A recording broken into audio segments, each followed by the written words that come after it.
नैया दै गिदिर जानानै नैया दालाङा बे पुलुङा कालभारा बायबाय दिनै नायनो नोंथांमोना बे भिडिअखौ नोंथांमोननो बेनि थाखाय दिन्थिनाय जादों जे बे केहेटुलि भकतपारा नांजाबनाय लामामोन बे बै नुहुरनाया बे दालां बेगा दालां दैया ओरैबायदि साथिंनो बोहैदों खिन्थु जों थांनो हालिया नैया गारिखौ बेयावनो लाखिथ'बाय आंनि उनाव बेलाय नैया जों बेवहाय आरो मानसि फैबावदों नै दालांखौ नायनो बायनायखौ नोंथांमोना नायबाय था दैया दुब्लिथिं बोहैखारलांजोब्बाय नैया ओरैबायदि माने गोसा जाय सानसे समाव आं नोंथांमोना आंनि भिडिअखौ नायखादों बैहाय जिरायनानै भिडिअ खालामदोंमोन नाथाय बे पुला दा नैया बेथिं बुखारनानै बेयावसो दोनफैबाय नै दैया नैया दा समा जादों 6टा ग्रोब 27 जुन 2020 मायथाइ 6 बाजिबाय दा समा बेलासिनि आरो आंबो एसे नायनो फैबाय बायनायखौ खोनानानै गाज्रि मोनदों मानोना बे बायनायाव जोंहा उसुबिदा जाबाय जिहेतु जोंहा थांलाय फैलाय लामाया माला जि जाबावगोन बेखौ दा बुंस' हालिया जिहेतु दा दैज्लां बोथोर माइ गायनाय बोथोर आरो बे समाव खामानिबो मावनाय नङा ठिकादारा कन्ट्रेक्टरा दा खामानि मावनाय नङा हिसाबै जोंहा नैया दा दलं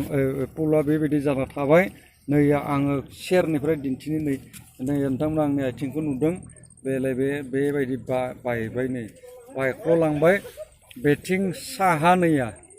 बेथिं साहानिफ्राय बोहैबोनानै बेलाय खोलाहा बोहैलांदों आरो बै नुहुरनाय बैनि दलंनि सेराव सासे सानै मानसि दं बिसोरबो बे दलंनि साजोंनो बैलाय फारजों बोहैनानै जोंनि बे दुब्लिथिं बोहैबोदों दैया हनै बैलाय बेथिंसो उल्टा हाबबावदों दैसानि दैया बेगा दैसानि दैया उल्टा जोंनि बे दुब्लियाव हाबफैफिनदों ओरैबायदि दै फैदों माने नोंथांमोनखौ आं दिन्थिनो हानाय जाबाय दा बे समाव नैया नै जों साथाम फैदों नै आयं फिसा बेलाय आंनि बाबा बिथिं नायनाय गासै नाय नङाबा नोंखौ दैयाव गालांनाय नङा आं दैयाव गालांगोन नोंखौ लांफानाय नङा थैथुरबाय आरो नैया आङो आंनि जाय मबाइलजों दिखाङोमोन बेखौ लाबाखै थेवब्लाबो आं जानला मोनला एसे भिडिअ दिखांबाय आं दा हराव आपल'ड खालामना होगोन बेखौ नोंथांमोना नायनो दैजों उसिफावजोबनानै दैया उसिफावनानै दुब्लियाव हाबफैजोबना बै नुहुरनाय बेगाजिं होननाय गामि बियो बेगाजिं गामिनि सेर नांजाबजोबदों दैया माने दैयानो दै आं हमना मोनाखैमोन दासो खोनानानै हरखाब फैबाय आं नायनो थाखाय আপোনালোকে চাব ইয়া বেগা নৈৰ পানীটো ইমানেই বেছি হৈছে যে ইয়া আপোনালোকে চাই থাকক এয়া পাৰ ভাঙি ফালে আহিছে ইয়া চাওক উল্টা পথাৰৰ ফালে সোমাইছে পথাৰৰ পৰা নৈৰ পানীটো যায় যদিও পানী ইমানেই বেছি যে উল্টা পথাৰত সোমাইছে আৰু এই আমাৰ ভকতপাৰা আৰু কেহেটুলি সংযুক্ত ৰাস্তাটো এই অৱস্থা হৈছে চাওক এই কালভাৰটো আজি ভাঙি গ'ল এইখিনিৰটো আৰু এইফালে চাওক কমচে কম 30 ফুট দীঘল বা ইয়া ৰাস্তাটো ইয়া ভাঙাটো 30 ফুট ডিষ্টেঞ্চ হ'ব দূৰত্বটো ভাঙাটো এই মাথাৰ পৰা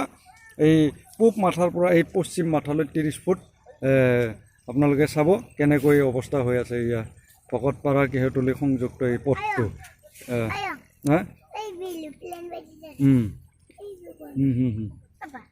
आरो बेलाय बिथांमोनाबो बे जायगाखौ नायनो फैबाय बायनायखौ खोनानानै नैया जों आरो बे दालांखौ जों बारनो हालिया जिहेतु नोंथांमोना नायबाय था आरो बेथिं इसेबां नुहुराखै दैखौ थेवब्लाबो बेथिंबो बै गोजाननिफ्राय नुहुरदों नैया दैया माने फारथिं उसिफावनानै दुब्लियाव हाबफैदों बे कसारिपारानि दुब्लि कसारिपारा भकतपारा हालामनि सिङाव थानाय कसारिपारा गामिनि दुब्लि बेयो बेलाय नोंथांमोना नाय गासिबो दै नैया पानिये पानी तारमाने ऐसा ही था আপোনালোকে